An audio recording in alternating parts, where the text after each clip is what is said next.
কাউকে খুশি করতে পারছেন না তো। ওনাদের উপরে হ্যাপি কে এনসিপি ছাড়া? দেখেন তো কে হ্যাপি? যে হ্যাপি তার পেছনে আবার বিশাল সৈন্যবাহিনী সবসময় নিয়ে রাখতে হয় তাদের নিরাপত্তার জন্য। কেন আপনি বলেন? এনসিপি এত বড় দল, তার জন্য নিরাপত্তা দরকার হয় কেন? তার জন্য তো জনগণই নিরাপত্তা হতে পারে না। তারা ডরায় তাদেরকে আওয়ামী লীগ পিটাবে, ছাত্রলীগ পিটাবে, এটাতে ভয় পায়। এই জন্য তো দিচ্ছে নিরাপত্তাটা।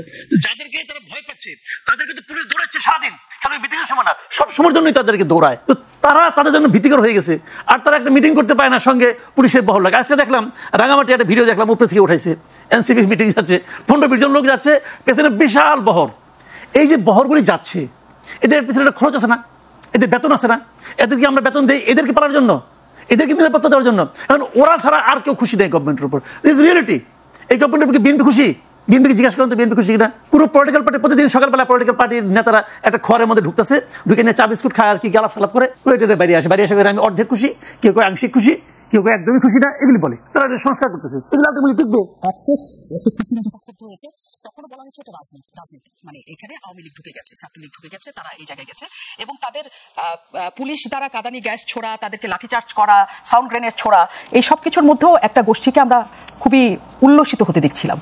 এর মাধ্যমে কি আসলে আমাদের এই সংকট সমাধান হয়, নাকি ক্ষোভ দমন হয়, নাকি আসলে কি হয়? এই যে পাল্টা একটা ট্যাগ লাগিয়ে দেওয়া না, সংকটটা আরো জটিল হয়। শেখ হাসিনার যখন সরকার ছিল তখন যখন এই ধরনের আন্দোলন হতো, শেখ হাসিনা কিন্তু ঢালাও বলতো জামাত শিবির করছে, বিএনপি ঢুকে গেছে, এবং এমন ভাবে তারা বলতো যে এরা ঢুকার পরও অস্বীকার করতো না, আমরা ঢুকি নাই। আপনার নিশ্চয়ই খেয়াল আছে যে আপনার গত বছরের জুলাই যে আন্দোলনটা, সেখানে তো জামাত শিবির ছিল, সেখানে তো বিএনপির ছাত্রদল ছিল, সবাই ছিল, কিন্তু বিএনপি কিন্তু অফিসিয়ালি বলছে আমরা এর মধ্যে নাই, আমরা সমর্থন আছে কিন্তু আমাদের ছাত্রদল নাই। এখন গর্ব করছে শিবিরটা নাই, ওরা তো বলছে আমরা নাই, আমরা নাই। এটা সাধারণ মানুষের আন্দোলন। একটা জিনিস কি, সাধারণ মানুষের যে দাবি, সেই দাবি কি রাজনৈতিক দলের দাবি হতে পারে না? হতে পারে।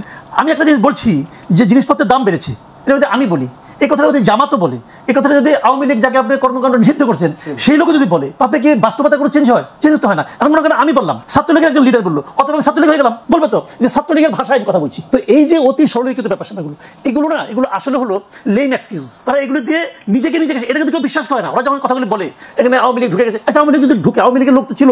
আমি তো আওয়ামী লীগের একটা হিসাব বলি আপনাকে, আওয়ামী লীগ যেমন সবচেয়ে খারাপ রেজাল্ট করে আওয়ামী লীগ যখন 2001 সালে, আমি যদি প্রকৃত নির্বাচন ধরি, আমি 91 থেকে আগেগুলো নির্বাচন বলি না, আসলে 2091, 96, 2001, 2008, আমি যে 4টা নির্বাচন ধরি, সবচেয়ে খারাপ ফল করছে আওয়ামী লীগ 2001 সালে। সেইবারও তারা ভোট পাইছে 2,28,00,000। ব্যাপারটা খেয়াল করেন তো, যখন তারা খুব খারাপ করে তখন তারা 2,28,00,000 ভোট পায়। তো এই লোকগুলি কই? এই লোকগুলি কর্পোরেট তৈরি, যে উড়ে গেছে।